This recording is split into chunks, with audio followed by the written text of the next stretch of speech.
and welcome to AM Prime on WESN Content Capital. I'm Keaton Shaw. Thank you very much for joining me this morning. We're getting straight into the conversation as we start with focusing on our healthcare systems here in TNT. During the Standing Finance Committee on Tuesday, the Minister of Health, Colin Ingrid, revealed that the Minister of Finance revealed that the Ministry of Health will actually be receiving a supplementation of approximately $500 million, just north of 495 million TT dollars. That being said, actually, the minister also stated that it's going to be difficult to find that money in this fiscal year. The majority of funds are actually going to be used to pay outstanding invoices towards the pharmaceutical industry, particularly towards NIPDEC for the procurement and dispensation of pharmaceuticals. But this is a situation clearly that has developed over time. Whilst we do recognize, of course, that healthcare around the world has gone up, exactly what has led us to this particular situation in TNT? I'm joined this morning by former Minister of Health, Dr. Ford Khan. Good morning, Dr. Khan, and welcome to the program. Morning, Mr. Shah. How are things going? All is well for now. How are things with you? Good, pretty good. Well, thank you very much for joining us on the program, Dr. Khan. You agree, though, that the current circumstances in our healthcare system and the cost of running our healthcare services could actually be detrimental to our economy. But in your opinion, sitting in that position, exactly what is it that has led us to this position? Is it a mismanagement of our healthcare services, or is it simply due to the cost of healthcare globally rising? Okay, you have to look at it it has a different prong. Yes, there is a bit of mismanagement because a lot of the ordering for the RHA are done by junior clerks who order stuff, who order for the RHA, and sometimes it is ordered but not used. So that's an expenditure. Sometimes they order inferior quality items that that are broken with a record time and are not sustainable. However, with the CDAP and the Ministry of Health to pay off the pharmaceuticals, one has to delve deeper into what is the cause for the need for increased pharmaceuticals in this country. CDAP means Chronic Disease Assistance Program, CDAP. Chronic diseases are high blood pressure, diabetes, kidney failure, which is dialysis, cardiac problems, cancer treatment, and HIV treatment. Now, when I started off, I realized that this was going to be a serious problem because in CDAP, there is no checks and balances. People can go to 10 different doctors, right? Get 10 different prescriptions, go to 10 different pharmacies and receive, let's say, eye drops that cost about $600 to $800 per vial per month. And then they will sell these back to other pharmaceutical pharmacies. I put in the health card to stop that. That was to manage any part of the country that you went to get CDAP, you would be flagged and said, and you would know that you've gotten it already. So we were able to bring down the cost. In 2016, they stopped the national health card for the pharmacy. And they've gone back to the old system where somebody can game the system using just going to different doctors and different pharmacies and duplicating, not even duplicating, triplicating, quadruplicating. However, another factor, Trinidad and Tobago, the ultra-processed food system, the diet, the fast food systems, and all those things have gotten obesity way above international levels. The only thing surpassing us is the two islands of the state in the United States for obesity rates. With obesity comes high blood pressure, diabetes, hypertension, lots of cancer, respiratory diseases, and all the chronic diseases. People are responsible for their own health. So they have to exercise, they have to watch the diet, cut down on the ultra processed foods and still fast foods, etc. Because we have children they are becoming hypertensive, diabetic, and have high cholesterol, soon to get heart problems. So, the majority of the population are now becoming chronic disease people, and they're going to want CDAP drugs. Now, the drugs are just a fast fix to suppress the high blood pressure, diabetes, etc. It is not, you don't have to get that as you get older. But if you force that upon yourself, you and the government has to take care of you. The more people that become obese, the more people are going to need chronic disease drugs. And that is what's breaking the system. Lack of accountability, the duplication and triplication of items, even the system in CDAP, and as well as the cost of cancer drugs, etc. They are very high, and we have all the cancer drugs we can think about in our armamentarium, and 50% of it are not necessary. You can have a first level drug that can treat cancer, but we go to the third and fourth level drug, which costs sometimes as much as 16 to 18,000 to $32,000 a month per patient. So Dr. Khan, let me just interject and ask you. You mentioned earlier that a lot of it is wastage and mismanagement due to clerks within the Ministry of Health. order it, A order lot it, of, I, order it right, pharmaceutical and but non-pharmaceutical. exactly who is supposed to guide them? Are there systems in place to guide them as per exactly what needs to be ordered, or is it a sort of a blanket system where we just order everything to cover all bases? The responsibility is passed down to the most junior class.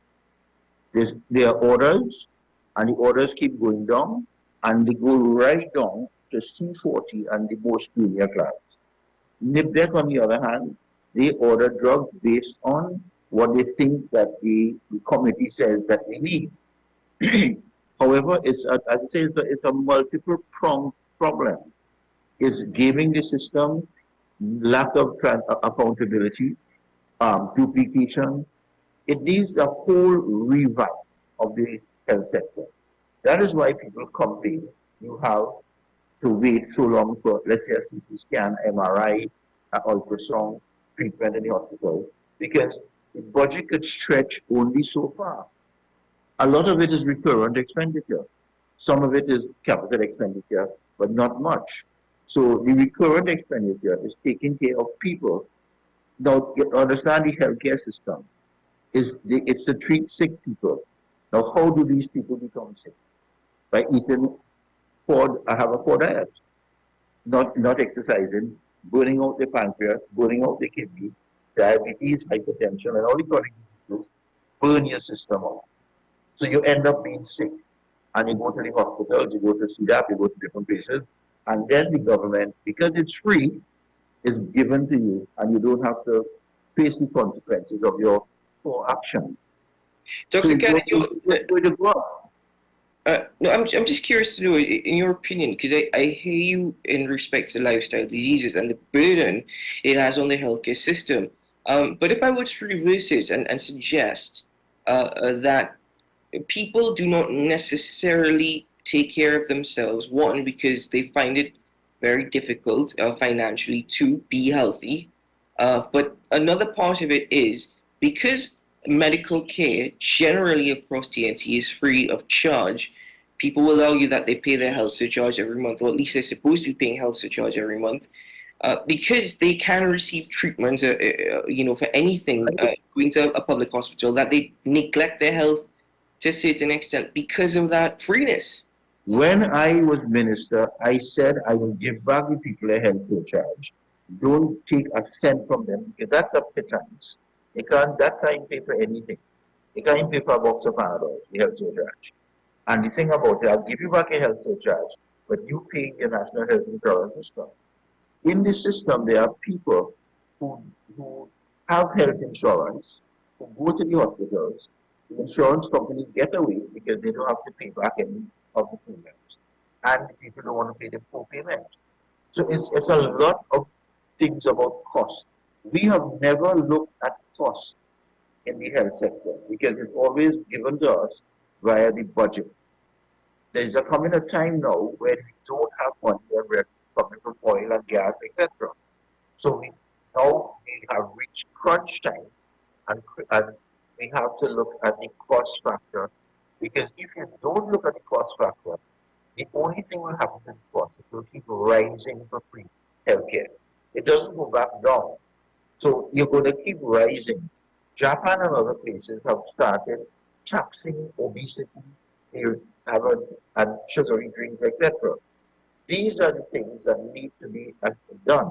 Because if it's not done, you are going to have to spend a lot of money behind people who are becoming more and more obese, unfit, unhealthy, and have chronic diseases. But it can be rolled back. But the cost factor of becoming healthy is not great.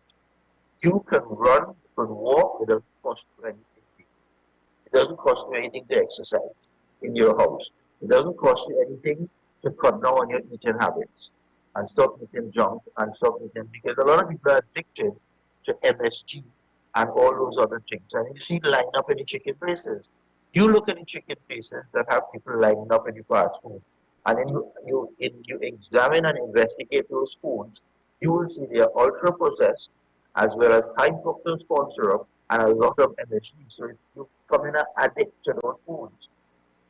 So it's No, not very Stan, do you costly. think that if you were to if the government were to start charging people partly for healthcare in TNT, that a great extent it will help the system, obviously, but do you think it may also push people into perhaps reflecting and even making changes to their lifestyle and habits? Do you think that is the push that is necessary? That is a push that is necessary, because we need a national health insurance system that way we can know how the government has to give basic health care, and any health care above that will be topped up. You have to pay for it. And if you can't pay, the Ministry of Social Welfare will pay for you after means test. And then you yourself will have to put money towards your own health, as they do in Singapore and those places. And then you will have to look at your lifestyle based on, and the thing about it, the way it's going to go, people, the taxes are going to have to increase to compensate for this expenditure in the health sector. You can't just get money from nowhere. So the minister is I planning. I hear you.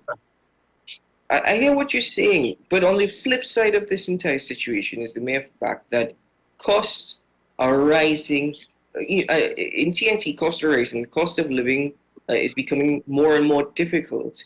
And it is going to be very difficult for people to actually pay the true cost of healthcare. It is going to be very difficult. The thing is, one understands that CDAP, of course, was a political decision. To try and reverse that now is going to take great political will, which I don't think we are going to see. So You again, know, okay, it's not going to be reversed because there's going to be political fallout. What is going to happen is less money is going to be put into CDAP, and it's going to have shortages. You follow what I'm saying? They won't stop it because there'll be political suicide. What is going to happen? You're going to say, okay, I want to give 300 million. And when it's done, it's done. And then you'll have shortages right through. So you'll go to the pharmacies and you can't get your drugs. which is already happening, by the way, according That's to it. many members of the public. And the thing about it, if you can't understand that the reason why you are sick is not because you're getting old, it's because you're not taking care of yourself when it matters. You're not taking care of your children. You're not teaching them, like the Japanese, how to eat properly. In schools, we don't have anything about nutrition. We have nothing there. We have nothing about eating properly, about exercising, nothing. And as a result of that, we are ended up with a sick society based on how the American society has become. Fat acceptance, obesity acceptance, chick boom, and that kind of thing. So we promote obesity. We do not attack it for what it's worth. Because if you attack it, you will drop your high blood pressure, you will not get kidney failure, you will not get cardiac failure, you will not get heart attacks, so you don't have to treat them. Do you think a lot of these things are easily reversed? I know chronic Yes, disease is a different yes. story, but It all depends on your mind. Yeah, the Ministry of Health has to keep attacking the willpower of people. People's willpower, right, and the ability to make excuses is great. When you see American system and they promote, they have no problem with fatness and obesity, but they have the money to spend. They print money. So we don't print money. We have to buy the goods using US dollars. So where do we get US dollars to buy the pharmaceuticals? We have to get it from somewhere. In the United States, they print US dollars and they're happy to keep spending. Here, we have to decide where the US dollars come from to buy the pharmaceuticals. And if you don't have the money, you can't buy it.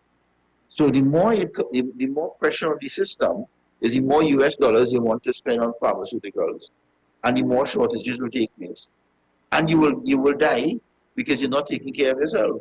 So if you can't get your high blood pressure medication, yes, you can blame the CDAP and the government, but you have to pay for it eventually. So that is how it's going to work. That's how it's going to work in the future. When you go to the hospital and you're sick and you can't get your CT scan, your thing in time, you will have to go and pay for it outside. So the better approach is to have a national health insurance system where everybody puts money into it, you pool the money, and then you get faster service, more efficient service, but you have to pay some money towards health charges. I mean, there's a little bit of money. There you go, because the cost of an MRI outside is about $5,000. Hospital is the same cost when you look at it. But you don't see the cost because the government pays for it. Okay, so I understand, your point in respect to how the future is going to look like. But right now, reflecting on what you stated previously in respect to the management of the current systems, what is it that you can suggest apart from a NIS pool, which will take some time to implement? There's going to be legislation around that. It is obviously going to take some time. But what is it that what are some measures that can be implemented to try and mitigate the effects of mismanagement that we've seen in the past? That is going to take time too, because that has been there for the longest while. What I'm saying? It has to the Ministry of Health has to put a committee together of minds that have understood the healthcare system, and then decide how to go forward. We can't do it overnight. What is going to happen in the next couple of years will be a lot of shortages, because, as I said, we need US dollars to buy pharmaceuticals and non-farm. If you don't have it, you can't buy it. So people may have to pay for their healthcare indirectly because there'll be shortages. But if you don't want to spend your money, start exercising today, stop eating ultra processed food, cut down on your junk eating, and start exercising. Stop your pressure. Huh? In respect to the issue of pharmaceuticals, it clearly needs to be a revamping of that system as well. If you're suggesting to me that it goes down to the most junior ranking position or most junior employee in the Ministry of Health, clearly that has led to a lot of issues. That has really tied us up. In the RHAs. The regional health authority. Yeah. Mm-hmm. So clearly that needs revamping as well. Do you think that RHA is taking that responsibility, that it needs to be directed more so to the Ministry of Health directly? Yes. I had put a system in place with a national hospital management company that would look at that and order appropriately, because it was going out of sync, out of control. Thing is, it is out of control. But no, but the thing about it, you can't look at one aspect of it. It's the whole system, and it's the country system and the ability to earn foreign exchange. If you're going to, all of our pharmaceuticals are imported. Not many are made here. So you have to pay for it in US dollars. And if the country is not making US dollars, then what? Dr. Khan, I understand what you're saying. But as you have also recognized, again, it's a political football. So it's going to take a lot of political will to really. The end result of all this will be people not getting their pharmaceuticals on time and have to pay for it if they want to stay alive. Indeed. Dr. Khan, I want to thank you very much for joining me on the program this morning. Thank you very much for your time. Yes. All the very best. Take care. Take care.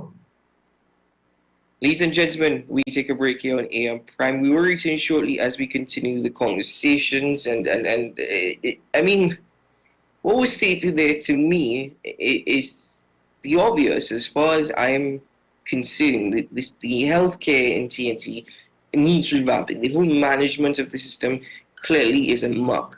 And this is not just one government, by the way. This goes back governments.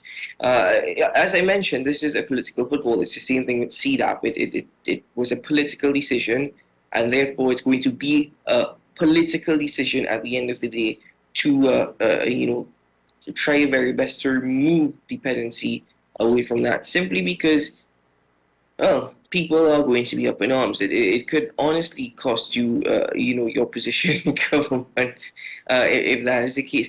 But apart from that, the point of lifestyle and habits that we have here at TNT is very much taken. It's not taken seriously. I mean, I can have an entire program dedicated to teaching you about lifestyle choices, and it might not make much of a difference. I've had people come on the program to speak about reading and understanding a nutrition label and putting that into your daily practice. We've spoken immensely, not only on this platform, but on other platforms, about these lifestyle diseases and little changes that you can make that can help your situation. But at the end of the day, it's really up to you to help yourself. So this entire situation is multifold. You can't just say it's government. You can't just say it's mismanagement. We acknowledge that is the problem and that is the situation. And that's a given. That's understood. But you also have to look at your lifestyle. And if you don't do that, then who are you going to blame when you end up on a hospital bed? The government? Ladies and gentlemen, we'll be right back.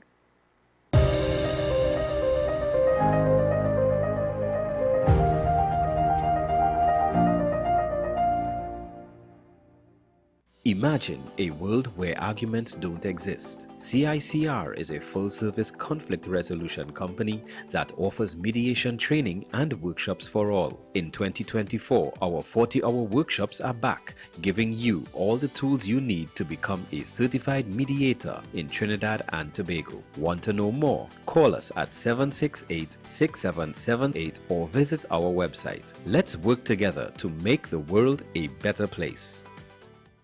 You are watching Strictly Legal on WESN Content Capital. Just give an overview of what exactly is that split arrangement. Now you don't need to register nothing. You don't need. We can do that another time. But then it becomes a hit, and then everybody starts to want to claim. The laws that predate many of the independent countries' constitutions are going to be those colonial laws. We know there are an infinite amount of circumstances that would lead to a murder. I have a great idea and I have a great concept, but until it's actually expressed, it does not become intellectual property. Accomplishments or targets of a forensic accountant is to quantify what may have been lost. They believe in different criminals and we manipulated the law and we exploiting the system. A responsible journalist will reach out to the person who they have the information on for a comment.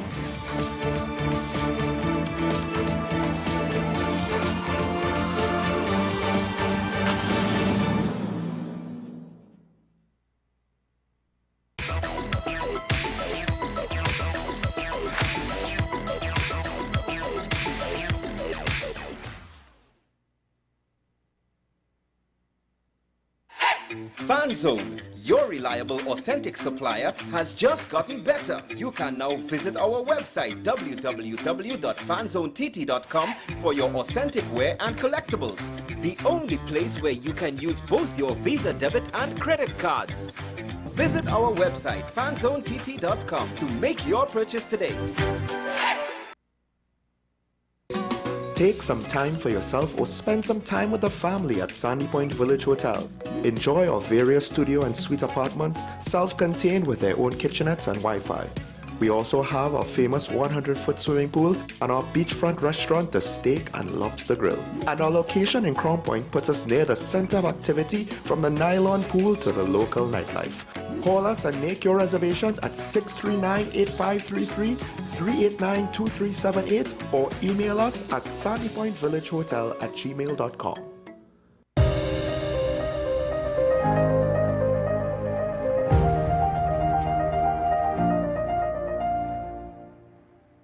Welcome back to the program, ladies and gentlemen. Thanks for being with us. So shifting gears for a bit to taking a look at a local industry. Yes, another local industry that is facing a number of challenges, and that is the beekeeping industry. Now, the Trinidad and Tobago Beekeepers Association estimates that local honey consumption accounts for approximately $100 million in revenue annually. In fact, it is estimated that there are roughly 500 registered beekeepers and 150 independent beekeepers here in TNT. Our proposed legislation, which has been on the table since 2023, late 2023, and that is amendments to the Beekeeping and Bee Products Act, is proving to be challenging for beekeepers here in TNT. But we need to understand a bit more. And in doing so, we welcome to the program the Public Relations Officer of the Trinidad and Tobago Beekeepers Association, Mr. Darren Mahavir. Good morning, sir. Welcome to AM Prime. Good morning. Good morning. Thank you very much for joining us on the program. Now, if you can just, please tell us how the proposed legislation, which has been on the table since late 2023, how is it seen as being unfavorable to beekeepers here in TNT? Well, the initial proposition had intended to impose some heavy fines on the local beekeepers in terms of things like distancing of your apiary from roadways, and as well as the setup or the makeup of your hive, the actual hives that you have. However, within recent past developments, the Trinidad and Tobago Beekeepers Association started having talks with the ministry after our first interview on the topic. We drew the attention of the Ministry of Agriculture, and they reached out to us for our opinion on what was proposed, since we were not in agreement with a lot of it. And based on that, we had a lot of consultations leading up to the point of somewhat promised agreements where they would remove the fines that were set out.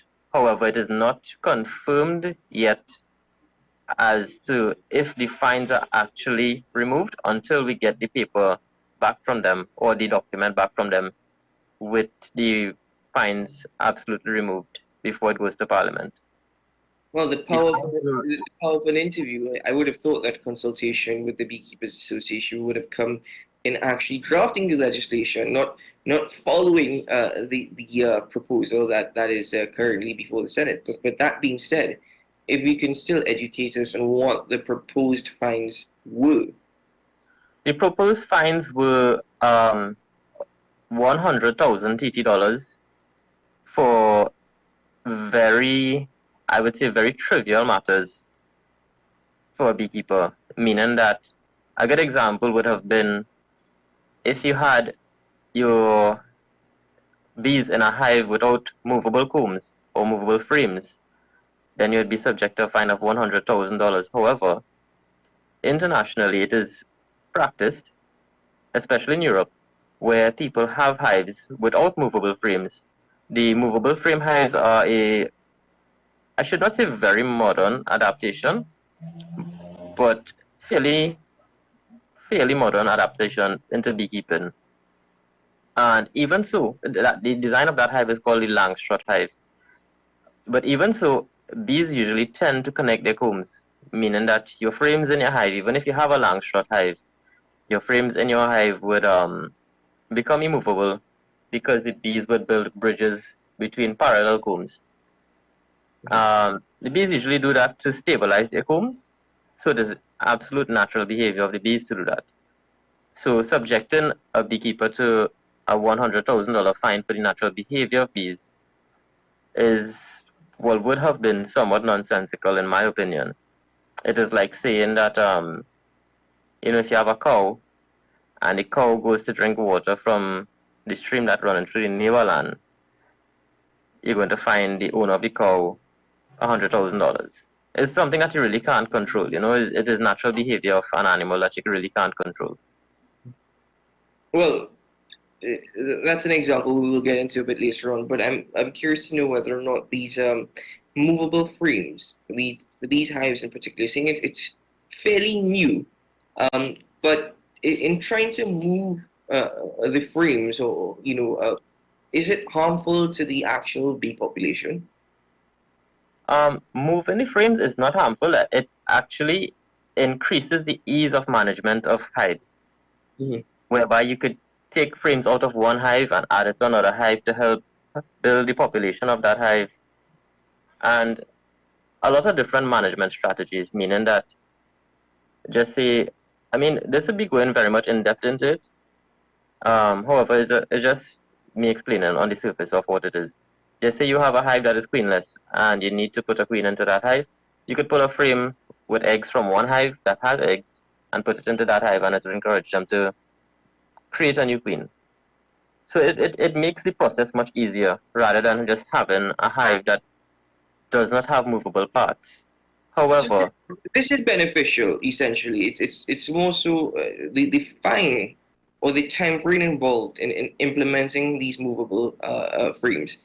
That is the issue, but it is beneficial. It is beneficial. However, there are different styles of beekeeping. So not everyone who is involved in beekeeping would be involved in beekeeping commercially. Some people would be involved in beekeeping as a hobby. And they would be interested, a lot of the hobby beekeepers, they are interested in different management strategies of hives. It's like saying that you have an artist and you're going to restrict that artist to using one type of paintbrush or one type of canvas to paint onto, or you're going to just restrict them to paintings rather than drawings. There are a lot of different types of management strategies for hives or bees, and in my opinion, and the wider opinion of the opinion of the wider beekeeping community, is that it is something that is very restrictive in terms of expression of what you would like to experience, or even development in the industry and research and development in the industry. So, according to the association, there are approximately 500 registered beekeepers and about 150 independent beekeepers. But does the legislation suggest of anything in respect to all apiaries having to be registered? Yes. To manage an apiary in Trinidad and Tobago, it must be registered. You must be a registered apiarist or have your site registered in order to keep bees. Reason being, prior to having an apiary registered, there's a site suitability visit that is done to make sure that you follow any parameters that are set out to ensure the safety of the public. Meaning that in the past, it would have been 200 to 300 feet from the nearest roadway or the nearest house. The intended changes would have led to something like, I think, 200 meters as opposed to 200 feet. And when you calculate that in a radius, you'd end up with something like 40 acres. So you'd have to have access to 40 acres of land to actually be involved in beekeeping, be it large scale or small scale, as a hobbyist or a commercial beekeeper, which is a little bit far-fetched for most of the general public of Trinidad and Tobago. However, within agreements with the Ministry of Agriculture, they decided that they would go ahead and try to revert or facilitate reverting back to the previous regulations, which would have been 200 to 300 feet as opposed to meters. That being said, is proof of land ownership something that is necessary for registering an apiary? Yes, in order to register an apiary, well, there's a technicality where you could probably get an apiary registered that is not on owned land or freehold land or leased land, as we would refer to it as freehold, either freehold or leased. But it is very technical to get into, and I myself am not very much inclined in terms of the legal jargon.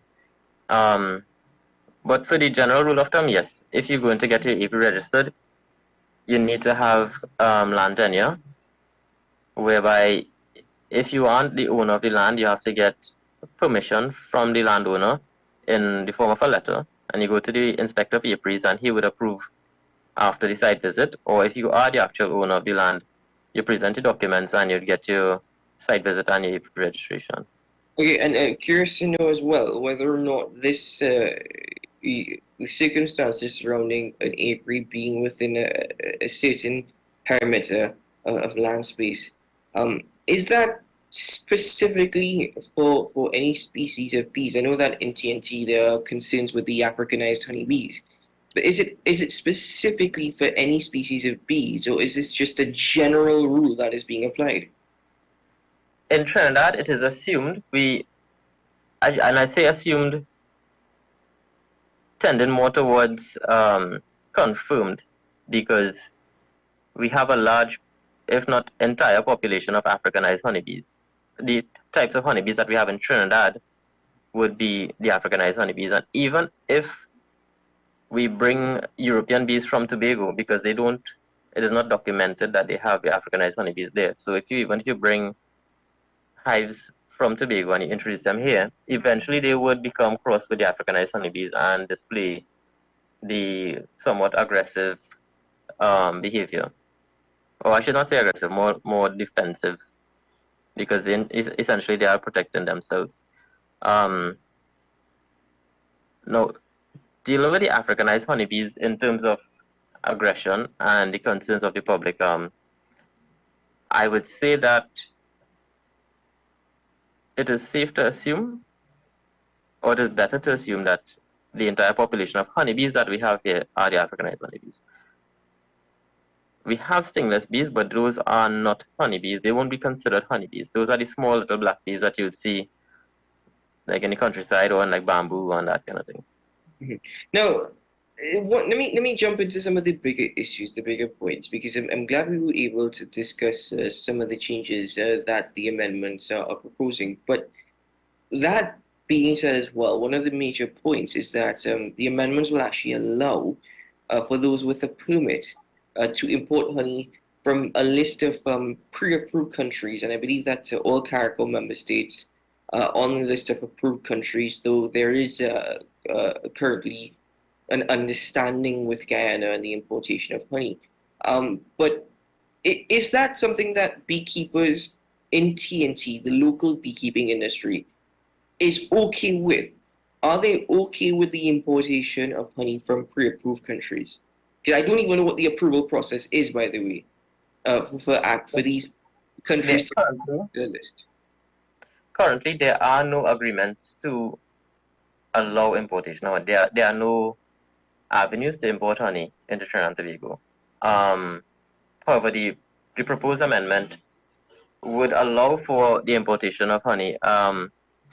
Prior to our meetings with the Ministry of Agriculture and the Minister, the proposed amendment did not include any stringent measures to ensure that the honey is safe for consumption locally and free of disease.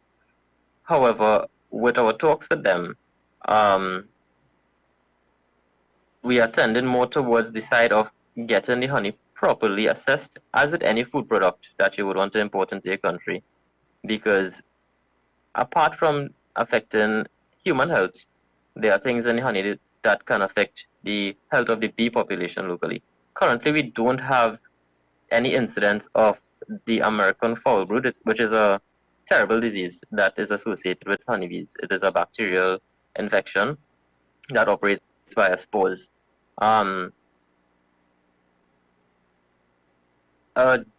very quick rundown on it is that if you have a hive here and it becomes infected with spores from the American foul brood, the instructions would be to burn it to get rid of the American foul brood and prevent it from spreading. However, yes. So burning the bees as well as the hive body. However, even after you burn it, the spores can live in the soil below the hive for up to 70 years. Meaning that if you put a hive on that same spot, within the next 70 years, most likely it is going to be infected with the American foul brood.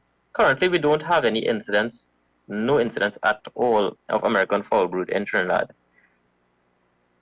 Allowing as a public relations officer of the Beekeepers Association, in your opinion, do you believe that whilst there is always a wanting and a need for variety and options, given the number of beekeepers in TNT, I would assume that exists. But do you think that TNT should be importing honey, or do you think that we should refrain from doing such?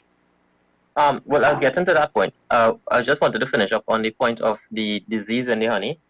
So if we allow the importation of honey without proper testing, we can cause widespread infection of the American fall brood within our country if any honey at all is imported that has the spores of American fall brood, whereby the analogy that we would use to explain it is that just say you buy a bottle of honey that is foreign and it has spores of the American fall brood in it, and you discard it after you reach down to the last little bit. You're not going to drain it out completely to get the last drop. And that ends up in the bin or the landfill. And the bottle ruptures at some point because it will be a plastic or glass bottle. A bee would be able to find that drop of honey anyway. If you put a drop of honey outside your house right now, or outside your office right now, within half an hour you're going to see a bee somewhere around buzzing around that drop of honey and drinking from it. That would cause the bee that consumes that honey to be infected, and as soon as it gets back to the hive, you're looking at increasing the points of incidence by at least 10,000, because a very small hive would have about 10,000 bees. A hive can have up to as much as 50 to 80,000 honeybees. So you're going to increase that point of incidence by very, very 10,000. And when those bees go out to feed and they contaminate other surfaces that other bees from other hives would come into, you'd get the spread of the spores. Now, back to the demand for honey. I think that locally, I can't speak on behalf of all the other beekeepers, but I think for myself that we can eventually meet the market demand locally for honey once enough work is put into the industry, or once the industry is allowed to grow as it should. By preventing deforestation and these other things, maintaining our forests is very important. Continuing training programs in beekeeping is very important as well. The idea that I would have about the sustainability of local supply to the market is that if it is, as with any market or any economy or any niche market, if you focus on that and allow it to grow, it will grow, because people are always looking for job opportunities. But we're also assuming that we have patriotic consumers that will purchase honey because they see local apiary number on the bottle. Well, for me and a lot of other people that I know, it is local honey is preferred to foreign honey. I have had honey from many different countries, and it does not compare to our local honey in terms of taste, texture, smell, all these different things. Even in the past few years, Trinidad had won a few prizes in honey shows. I mean, I think like first place and second place in honey shows internationally. So it is that our honey is, I would say, is of superior quality to a lot of the different types of honey that you would find internationally. But you're also stating that local supply is not meeting local demand. Currently, no. I would say currently, no. And what is causing that? Exactly what is causing that? A number of factors. Loss of foraging area in terms of deforestation and illegal quarrying. Access to the actual forest where you would have a lot of biodiversity taking place, different types of trees and plants. Climate change is definitely one. In the past few years, we have observed very erratic climate patterns or weather patterns. We have observed things blooming out of season. Even myself, this year, usually there's a tree called the Mora tree that produces a nice honey crop, but it starts blooming in August. I saw it blooming 2 weeks ago.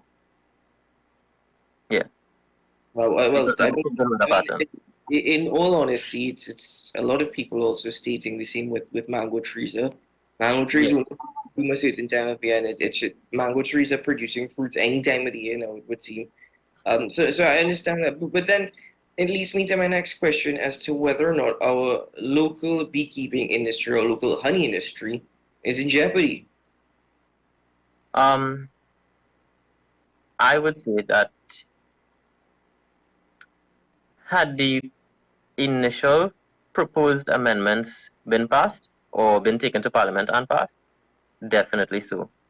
However, based on the agreement and negotiations with the minister to help facilitate the growth of the industry by removing these heavy fines and being more facilitative of the beekeeping industry, I would say that if they uphold their end of the negotiation, we would have a nice, healthy industry locally. As the minister indicated, I mean, as you said, there is an agreement in place. Yes. That does not necessarily mean that it is going to be part of the legislation. However, that being said, as the minister indicated to the association a time frame for when this legislation will make it to Parliament, has he indicated that at all, that this has been on the book since late last year? No, we haven't got a time frame. We haven't gotten a time frame from him or a date or a deadline. But what I can say is that at least the process that is taking place, I have never seen or never noticed any changes to legislation or proposed legislation take place so rapidly. As much as I would hate to admit it, they are seem to be very much facilitative of our requests. No, that shouldn't be something that you hate to admit. Honestly speaking, that is a positive. That's a very good thing. I'm glad to know at least that consultation with the association has taken place. Yes. You know, the only unfortunate thing, which we can disregard now, is that the consultations took place following intervention from public awareness rather than before when the legislation. But nevertheless, at least the concerns have been heard, and some promises have been made based off of that. So all we can do now is wait to see the outcome, and hopefully, when the legislation is brought before the Parliament, that all bodies involved, whether it be the Ministry of Agriculture or the association, are satisfied. Yes. That is what we are hoping for, that the advice given in the consultations is actually considered and brought forward as the actual legislation to be, or the change in regulations that we would like to see, rather than anything being reverted to what it would have been prior. Well, thank you very much, Mr. Mabia, for joining us on the program this morning, for bringing us a sense of understanding as per the situation. And we always hope for the best. It's good to know, though, that the association is at least satisfied with the outcome of the meeting between the minister and, of course, the beekeepers. So thank you very much, and let's see what happens. Definitely. All the very best to you. Take care. Take care. Ladies and gentlemen, we take a break here on the program. When we return, we'll continue the conversations.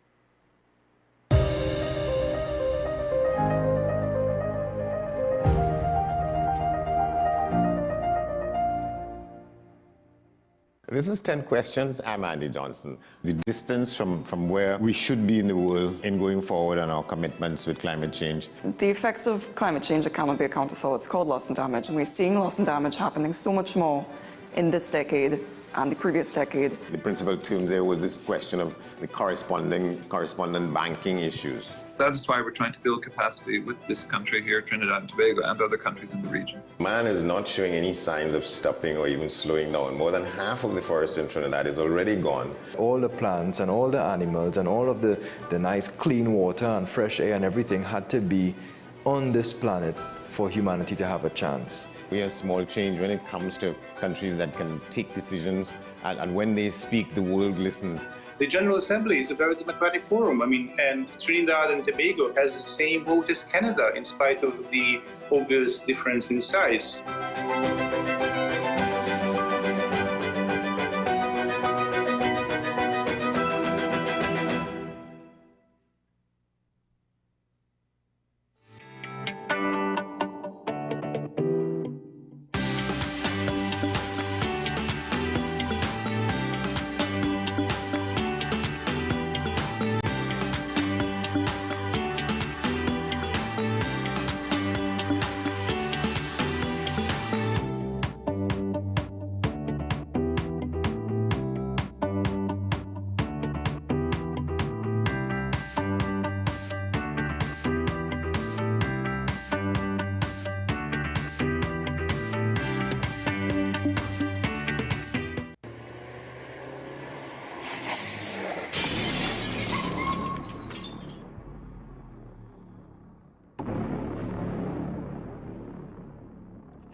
Here is the WESN News on the Hour. I am Sira Ali. Thanks for joining us. Here are the headlines.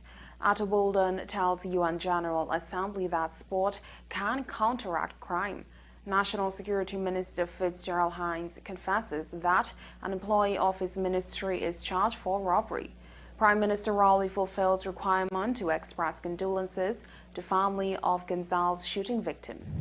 Now for the details. Four-time Olympic medalist and former UNC Senator Ato Bolden delivered a stirring address at the 78th session of the United Nations General Assembly on Wednesday in a high-level debate on crime prevention and sustainable development through sport. Bolden was introduced to the podium by UN President Dennis Francis, who also hails from Trinidad and Tobago. Bolden says he has seen the positive impact sport can have on lifting a nation and how it can be used as a crime reduction tool. He cited Jamaica as one of several examples where the Olympic successes of the athletes have caused the crime to reduce. I've seen the effects that sports can have on a country's crime rate when, during the Jamaican sprint dominance at the 2008 Beijing Olympic Games, the then Deputy Police Commissioner remarked, "It has a positive effect on bringing the crime rate down." This is a great opportunity to sell Jamaica in the positive light it deserves. Saying that maybe sport is all that is left, Bolden emphasizes that, particularly at the grassroots level, it's not about giving just money, but the very best of time, energy and full attention that sports can achieve. Minister of National Security Fitzgerald Hines says that while individuals may be motivated to commit crimes for various reasons, gangs are a major part of the crime problem in Trinidad and Tobago. Minister Hines also reveals that an employee of his ministry was recently charged and arrested for robbery. Here is Minister Hines speaking about the pervasive crime situation at a media conference at the Ministry of National Security yesterday afternoon. As I speak to you, very unfortunately, we have an employee of the Ministry of National Security, a very young man, who I understand is a good worker. Sadly, I had to read the newspaper to see he was arrested and charged for robbery. He had a job with a good work reputation right here in the Ministry of National Security. I read a few days ago as well, a police officer, whole police officer, is alleged to have found himself in a jail in Venezuela. But gangs are a major part of this.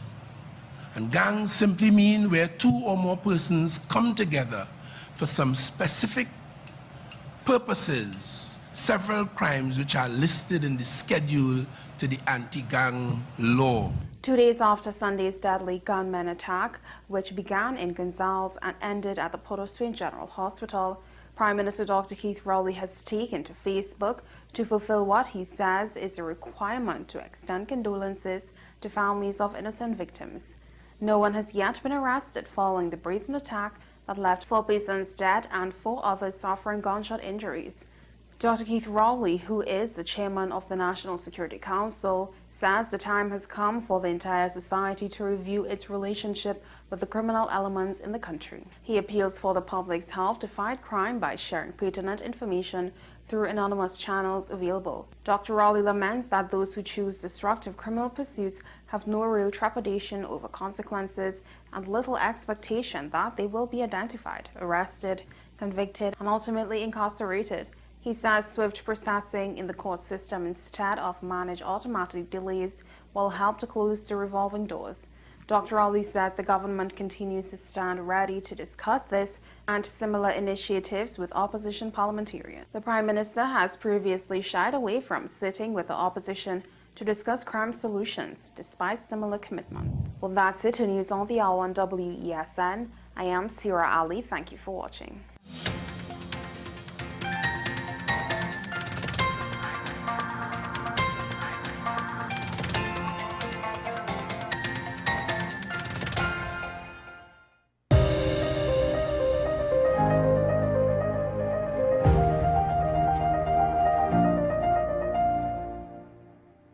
Welcome back to AM Prime, ladies and gentlemen. Thank you very much for being with us as we continue the discussions this morning. As a recent virtual forum to discuss Trinidad and Tobago's medium-term economic outlook, one former Minister of Planning and Minister of Industry pointed out that a lack of substantial policies which have not been crafted has not allowed the country to experience economic growth outside of the energy industry. In fact, he believes that we've missed out on a number of opportunities. That former minister is Dr. Bmobile, and he joins us virtually. Good morning, sir, and welcome to AM Prime.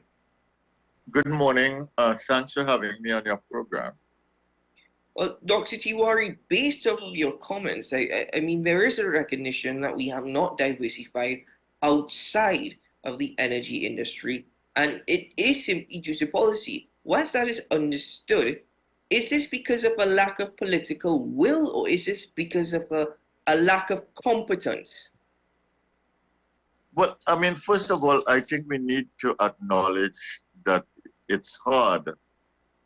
I mean, the fact that we were an oil economy and eventually an oil and gas economy created a kind of dual system in which the oil and energy, and remember we diversified in energy too. We had downstream, we had LNG, we had what you call it, NGC with the middleman role, so to speak, with the suppliers. So there was a fair amount of diversification in energy. And that, in a sense, supported the whole rest of the economy because it earned enough foreign exchange to allow us to do everything else, to buy all the things we needed to buy and import, to support the manufacturing sector, and basically, I mean, it supplied our forex needs.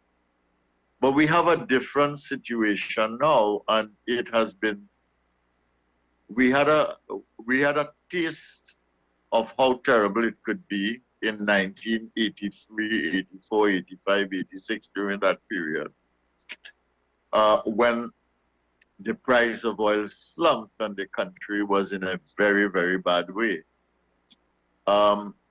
But we now have a situation where since 2014, when the price of energy started to come down, we've had severe problems. And the war, the Russian-Ukraine war, gave a little fillip for a while, but I mean, it was short-lived. You know,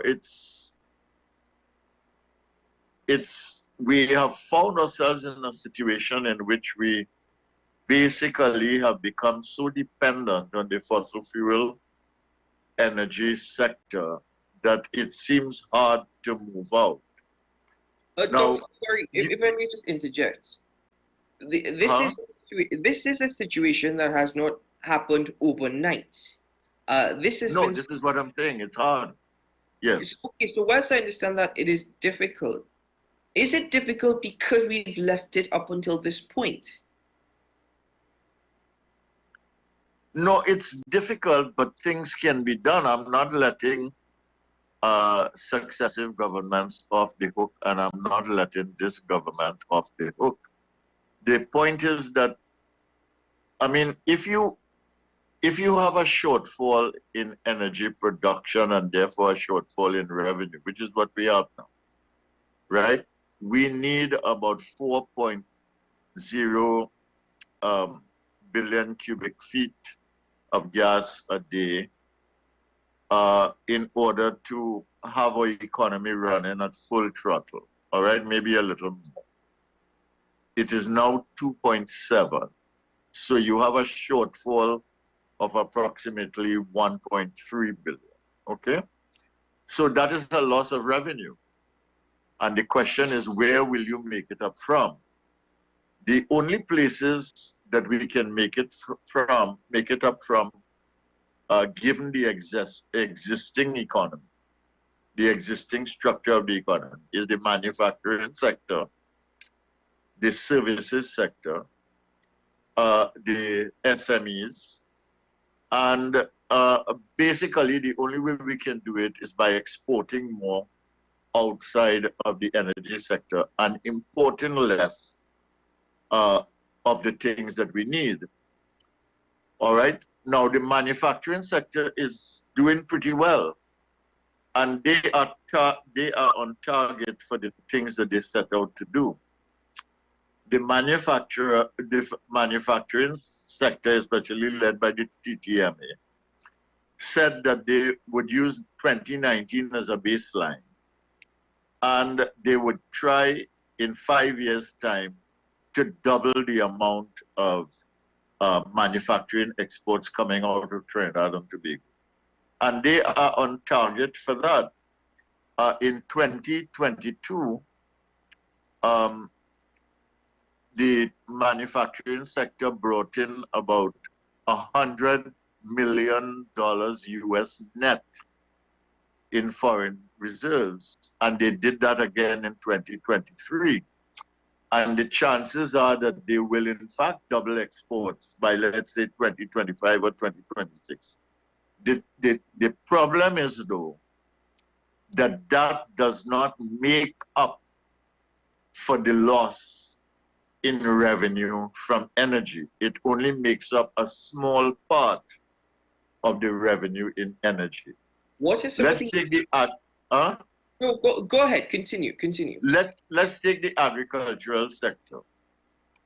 Agriculture has been a neglected sector. I mean, the policies have been atrocious in not allowing us to be as self-sufficient as possible. And everybody now wants to be as self-sufficient as possible.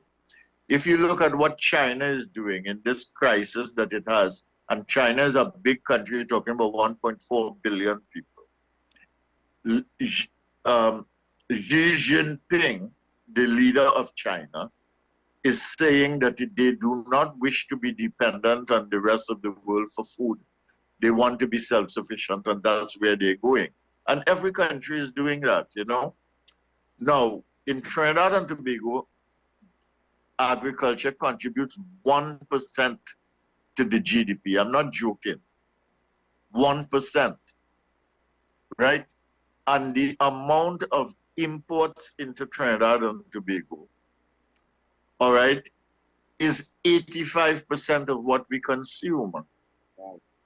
So that would be something that you'd want to address together with the manufacturing exports. And you have to have policies to make that possible. The other thing is, in your opinion, what are some of the policies? You know, do you have any proposals for policies that can actually assist with the situation that you have presented to us this morning? Well, if we were serious about agriculture, we would understand that science and technology is part of agriculture now. whereas traditional farming is part of our culture. So with the traditional farmers, the first thing that we need to do is to solve the problem of flood and drought and irrigation. When the rain comes, we have plenty water, plenty flood, and when the dry season comes, we have drought and no irrigation capacity. It seems to me that that is not rocket science to solve, and we could do that. We could start with the existing farmers, work out what they would produce, and do the infrastructure work that is necessary to do that. The other thing is that the government has a policy now of introducing new farmers, giving people house, land, and getting them to farm. Whether or not they will be able to do that, I don't know. But it is a model that is being instituted, and maybe that will begin to do something. There are big companies that are involved in import substitution type agriculture, like Ansa Makal, involved in agriculture, trying to do strawberries, etc., because we import strawberries. And it could become an export product as well. So you have those things going on that you could solve immediately. But there are other things. You need to have various technologies at work to produce food in large measure. You need to have urban agriculture along the east-west corridor. You need to use various technologies that can allow people to produce food, that's to say plant and fish, etc. And you need a well-organized distribution and system here. And you also need to target the markets that are easily available here. The big industry in the Caribbean is tourism, all right? If we had a school feeding program in Trinidad and Tobago that worked well, that would be one of the things that we could supply because we would have surplus as we produce. Tourism industry here, if we grew it, we could address this particular issue as well. And Barbados, Bahamas, Antigua, all of those countries, they import food from the United States. Dr. Tiwari, let me ask you, do you think that TNT currently has the resources, be it financially, to invest in these industries? Is it a lack of financial resources that has seen us shy away from these industries? Well, it depends on whether you talk about government resources or private sector resources.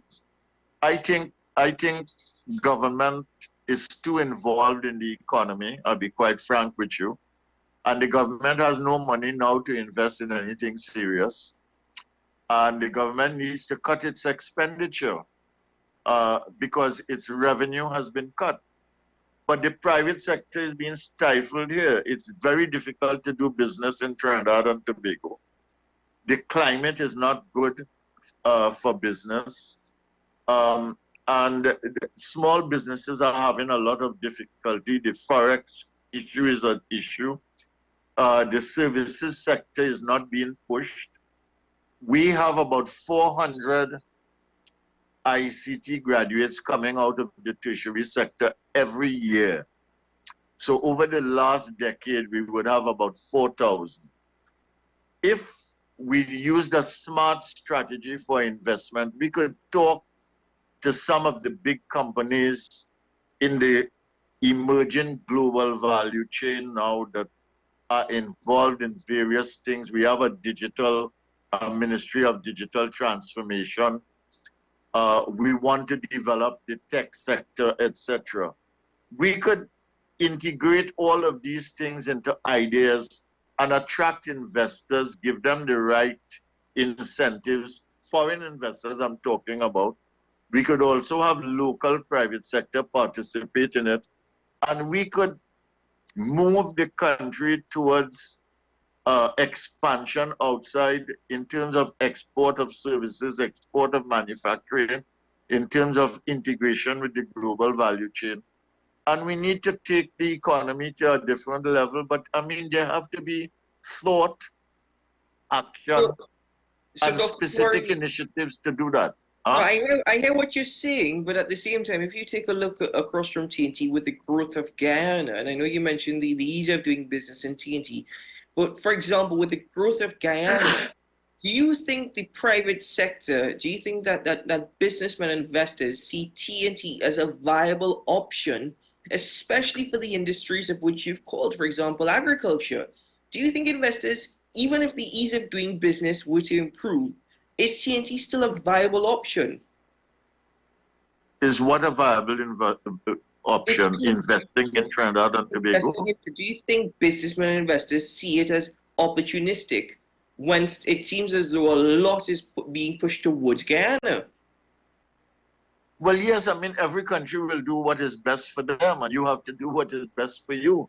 So, I mean, because other people are doing things doesn't mean you have to stop doing things. But the climate has to be right here. Guyana is a big country. Guyana is as large as Britain. And I mean, it's a water-rich country. It also was very strong in agriculture in the days when it was really struggling with foreign exchange. It had devaluations, etc. And it had to find a way to feed itself because it could not import anything. And it has benefited because of that. And now it has this big oil boom and growing very fast.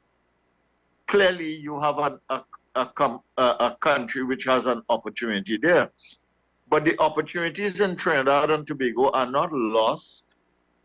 You know, the biggest crises in the world are going to have to do with food and water. All right. 30 years ago, the United Nations talked about the food, water, energy, stress nexus. We can grow services in Trinidad and Tobago. If we can feed ourselves better, that's just to grow more of our food and become more self-sufficient. If we could grow the manufacturing sector, if we could get more investment into the new technologies that absorb our tertiary graduates and are involved in products that are harnessed by the global industries abroad, which is export and foreign exchange. If we grew our services sector and we started to export services, which we can, what will happen is that this SME sector in Trinidad and Tobago will become more buoyant because you'd have a different kind of economy. And as we began to diversify in that way and increase the exports abroad and made the economy more buoyant, the investment potential of the country would grow. And we would then be able to craft and design a different kind of economy. We are doing some of the things. We are growing the manufacturing. We are moving into non-fossil fuel energy. And those are good things. We've unitized Atlantic LNG so we can get more out of that. And we have done quite well with the strategy to secure the medium-term future with natural gas, with Venezuela, with the discussion, the negotiation with the United States, etc. But I mean, the truth is we have to be involved in a simultaneous equation. We have to be doing this all at once. And the problem is that we have to do this in a crunch. So then, because Dr. Tiwari, we don't have the foreign exchange. Okay, so then, Dr. Tiwari, what would be your recommendations in terms of a short to medium outlook for some of the policies that the government should be looking at? In fact, if you would even set targets, for example, for 2025, I know that we are in an election year and things are going to be very haywire, but if we were to set targets for the short to medium term, what should some of those targets be? Well, listen, you know, I don't want to be simplistic about it, but if we are importing 85% of the food we consume now, and we made a target to take that down to 70%, and to increase production at home to make up for the 15% slack, I mean, that could be one issue. If we decided to grow manufacturing, so instead of having a net return of $100 million in foreign exchange, we made it 150 million next year and maybe 200 million the next year. That is a target that you can address. If you made up your mind that you would grow services, which contributes about 43% to the economy now, and you want to grow that, let's say, to 55%, that would be another target. We have negligible tourism now. If we said we'd have a 5% growth in tourism, all right, over the next 3 years, that would make a big difference in foreign exchange. You know, there are basic things that we could do. If we said that we will try to target 4 companies, I mean, out of all the hundreds of companies in the world, 4 companies that would tie us to the evolving global value chain in data analytics, in things like in not just the data issues, I mean, which is big data, which is growing at a phenomenal rate, and all of those technologies that are cyber technologies, etc. If we could use our human capital base to get 4 new companies in this area to tie us to the global value chain and markets, and this is not pie in the sky, because we have a robotics company in Trinidad and Tobago that does all the software for robots being developed by big companies globally in Europe and the United States. So it is possible to do that. So if you did a number of things, address food sufficiency to some degree, address manufacturing, exports, grow services, exports, you strengthen small and medium enterprises here, you expand tourism, you make agriculture linked to regional tourism industry and a school feeding strategy across the region. All of these things will help you to build foreign exchange earning capacity in the country. And you then have to sustain it and grow it. Dr. Tiwari, we are out of time, but I want to thank you very much for joining us on AI Prime this morning, sharing your thoughts and opinions with us in respect to our medium-term outlook. Thank you very much, sir, for your time. Well, thank you for having me, and I hope what I said makes sense. And I want to say that it's all doable. You have to have the will, and you have to have the policies, and you have to make up your mind to get people to do it. Well, sir, I think that is perhaps the most pertinent way to really drive home the point that you've made this morning. So definitely, it's a lack of will to really do the hard work. But thank you very much, sir. All right, then. Thanks. Dr. Motiwari joining us on the program this morning, and we thank him for his time and, you know, driving home the point that it is doable, it is achievable. And that's the thing. Sometimes I find, you know, and this is my personal opinion, we tend to make things difficult for ourselves here in TNT. I honestly think that the challenges that we faced were created by ourselves.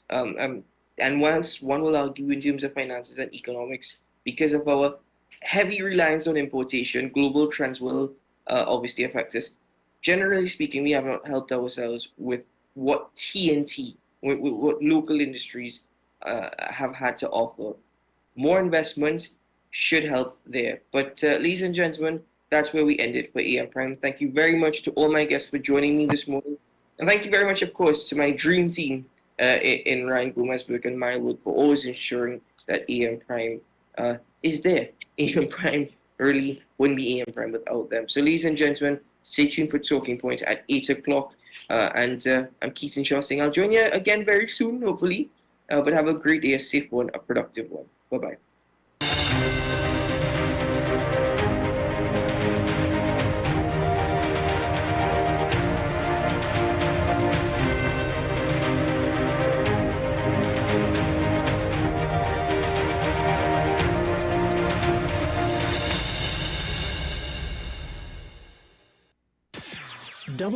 WESN.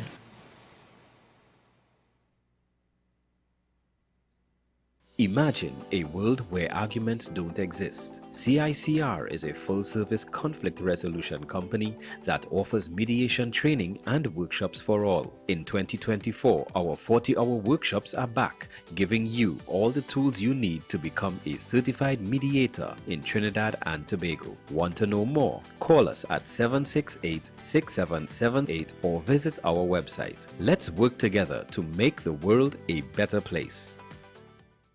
Folks, we're back and better than ever.